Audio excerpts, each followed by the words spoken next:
एक बात बिल्कुल समझ के परे है कि अगर प्रियंका गांधी वाड्रा जो हैं वो वायनाड से चुनाव लड़ रही हैं, तो भारतीय जनता पार्टी और गोदी मीडिया को इतनी ज्यादा मिर्ची क्यों लग रही है? कोई भी पॉलिटिकल पार्टी चुनाव लड़ती है जीतने के लिए, हारने के लिए नहीं। कोई भी राजनीतिक कदम जो उठाया जाता है उसका मकसद होता है ज्यादा से ज्यादा फायदा, यानी कि सारी कुर्बानी कांग्रेस दे।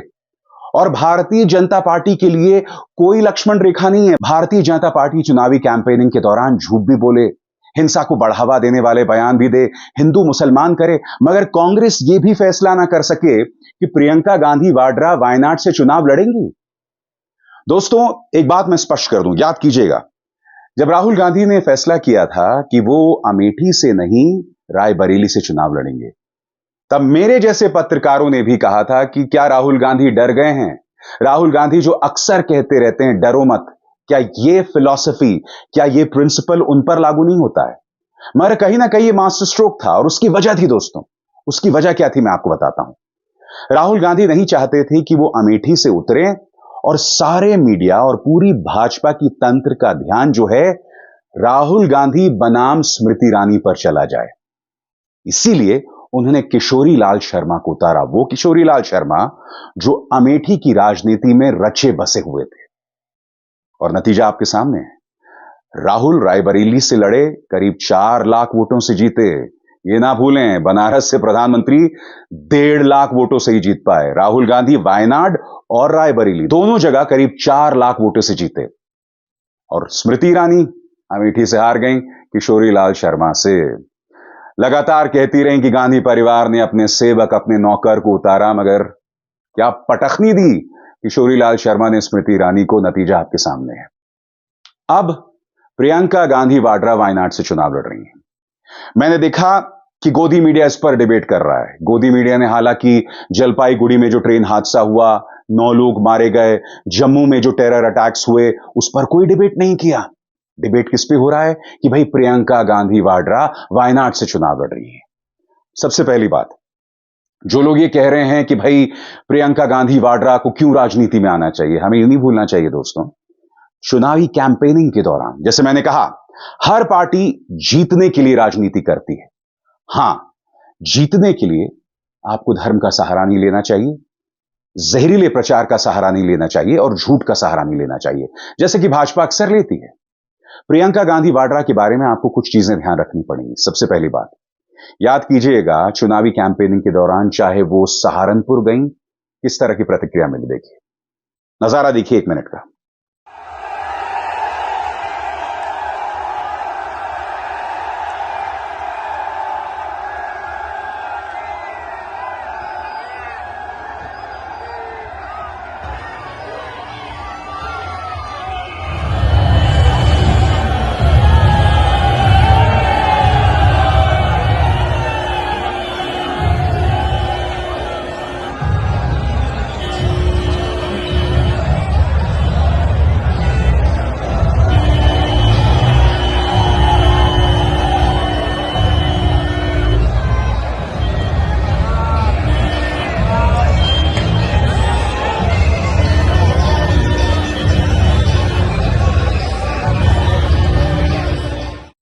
फिर बनारस में डिंपल के साथ उनका रोड शो था, किस तरह की प्रतिक्रिया थी।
इसी रोड शो का परिणाम था कि प्रधानमंत्री पहले 2-3 राउंड तक 11,000 वोटों से पीछे थे और फिर बमुश्किल 1.5 लाख वोटों से जीते, जबकि तमाम जो पोलस्टर्स थे वो कह रहे थे कि 7 लाख वोटों से जीतेंगे, बमुश्किल 1.5 लाख वोटों से। मैं नहीं भूला हूं भाजपा का वो कार्यकर्ता उज्जवल मिश्रा, वो तो ये तक कह रहा था कि प्रधानमंत्री हार गए, मगर फिर पर्दे के पीछे कुछ खेला हुआ जिसके चलते प्रधानमंत्री जीत गए थे। अब वो पर्दे के पीछे क्या खेला था वो तो उज्जवल मिश्रा बताएं या भाजपा बताए या चुनाव आयोग बताए। कहने का अर्थ क्या है, प्रियंका गांधी वाड्रा इस वक्त कांग्रेस की राजनीति में एक अहम हथियार हैं और कांग्रेस उनका इस्तेमाल क्यों ना करे। एक और चीज मैं आपको बतलाना चाहता हूं दोस्तों, राहुल गांधी ने, याद कीजिए प्रियंका के बारे में क्या कहा था कि अगर प्रियंका गांधी बनारस से चुनाव लड़ती तो प्रधानमंत्री हार जाते। सुनिए राहुल ने क्या कहा था। वाराणसी में जान बचा के निकले हैं प्रधानमंत्री, और मैं आपको कहता हूं और बहन से कह रहा हूं, अगर ये लड़ जाती वाराणसी में, अगर ये लड़ गई होती तो आज हिंदुस्तान के प्रधानमंत्री 2-3 लाख वोटों से वाराणसी का चुनाव हार जाते। तो सीधा सा सवाल है, अगर प्रियंका गांधी की मौजूदगी से कांग्रेस को फायदा मिल रहा है, कांग्रेस के अंदर राहुल गांधी से कहीं बेहतर स्पीकर, वक्ता हैं प्रियंका गांधी वाड्रा, अगर प्रियंका गांधी जो हैं वो उतरेंगी संसद के अंदर और संसद के अंदर स्पीचेस देंगी तो उनके भाषण से प्रधानमंत्री और शाह तो हिल जाएंगे ना, तो फिर प्रियंका क्यों ना उतरें। जैसे मैंने कहा, राजनीति की जाती है फायदे के लिए। राजनीति का मकसद हिंसा नहीं होना चाहिए, बंटवारा नहीं होना चाहिए, नफरत नहीं होना चाहिए। याद कीजिए, प्रधानमंत्री ने चुनावी कैंपेनिंग के दौरान कांग्रेस के घोषणा पत्र के बारे में कितना झूठ बोला था कि भाई आपका मंगलसूत्र जो है वो मुसलमानों को दे दिया जाएगा, 2 भैंसों में से एक मुसलमानों को दे दी जाएगी। मुजरा शब्द का इस्तेमाल किया था। और याद कीजिए, प्रियंका ने इसी मंगलसूत्र के मुद्दे पर किस तरह से करारा वार किया था प्रधानमंत्री पर। उनके इस एक भाषण ने नींव हिला दी थी भाजपा की। सुनिए उन्होंने क्या कहा था। इतना बड़ा चुनाव है, पूरी दुनिया देख रही है, दुनिया का सबसे बड़ा लोकतंत्र है, और दुनिया क्या देख रही है कि कैसी कैसी बातें हो रही हैं। आपके सबसे बड़े नेता जो सबसे ऊंचा पोजीशन इस देश में रखते हैं, वो कैसी कैसी बातें आपके सामने कर रहे हैं। आपके विकास की बात नहीं हो रही है, आपके झीलों की बात नहीं हो रही है, यहाँ की टेक्नोलॉजी की बात नहीं हो रही है, श्रमिकों की बात नहीं हो रही है, किसानों की बात नहीं हो रही है। देश में बात क्या हो रही है, कैसी कैसी बहकी बहकी बातें। पिछले 2 दिनों में अब ये शुरू हुआ है कि कांग्रेस पार्टी चाहती है कि आपके मंगलसूत्र और आपका सोना आपसे छीन ले। 70 सालों से ये देश स्वतंत्र है, 55 सालों के लिए कांग्रेस की सरकार रही है। किसी ने आपसे सोना छीना, आपके मंगलसूत्र छीने। इंदिरा गांधी ने अपना सोना, जब जंग हुई थी, अपना सोना देश को दिया। मेरी मां का मंगलसूत्र इस देश को कुर्बान हुआ है। और बात वहां नहीं रुकी। प्रियंका ने बहुत ही भावात्मक अंदाज में प्रधानमंत्री से कहा था कि आपको मेरे पिता को देशद्रोही कहने का कोई अधिकार नहीं है। सुनिए उन्होंने क्या कहा था, और इसका जवाब आज तक प्रधानमंत्री नहीं दे पाए। सुनिए उन्होंने क्या कहा था। 19 साल की उम्र में जब मैं अपने शहीद पिताजी के टुकड़े घर लाई तो मैं नाराज थी इस देश से, मैं नाराज थी। मेरे दिल में यह भावना थी, मैंने अपने पिता को भेजा, तुम्हारा काम था सुरक्षित रखना। मैंने अपने पिता को हिफाजत से तुम्हारे पास भेजा और तुमने ये टुकड़े लौटा दिए मुझे, और वो टुकड़े इस झंडे में लपेटे हुए थे, देश के झंडे में। मैं नाराज थी। मैं समझती हूं शहादत की का क्या मतलब है। जैसे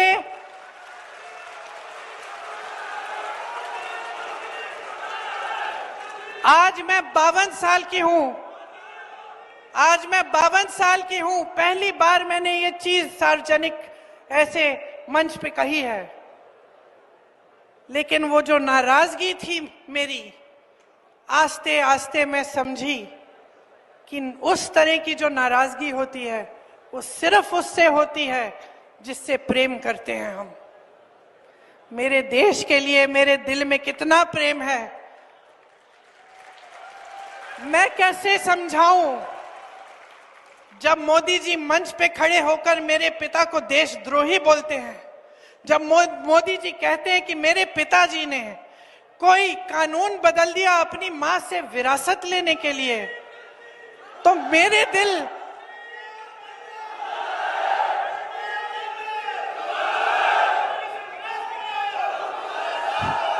तो मोदी जी इस बात को समझ नहीं पाएंगे कि मेरे पिताजी को विरासत में धन दौलत नहीं मिली, मेरे पिताजी को विरासत में शहादत की भावना मिली।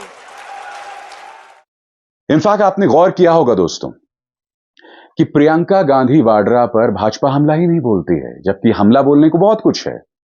उनके पति रॉबर्ट वाड्रा के जरिए हमला किया जा सकता है, मगर प्रियंका से सीधा मुकाबला नहीं करते हैं प्रधानमंत्री और अमित शाह। तो सीधा सा सवाल, ऐसे में प्रियंका गांधी मैदान में क्यों ना उतरे? और जैसे मैंने बताया, हर पॉलिटिकल पार्टी अपने फायदे के लिए चुनाव लड़ती है, तो यह फायदा कांग्रेस क्यों ना उठाए? कांग्रेस के लिए लोकसभा में ऐसा वक्ता क्यों ना हो जो अपनी बातों से सत्ता पक्ष को नर्वस कर सके, उसे हिला सके। राजनीति का यही तो कर्तव्य है ना, है कि नहीं? और सबसे बड़ी बात, प्रियंका गांधी वाड्रा के सामने स्मृति ईरानी नहीं होंगी, जिनका करियर अब ढलान पर है, कभी भी खत्म हो सकता है। हालांकि राजनीति अनिश्चितता का खेल है दोस्तों, हम नहीं जानते आने वाले वक्त में क्या होने वाला है। क्या पता दोबारा पुनर्जन्म हो जाए स्मृति ईरानी का।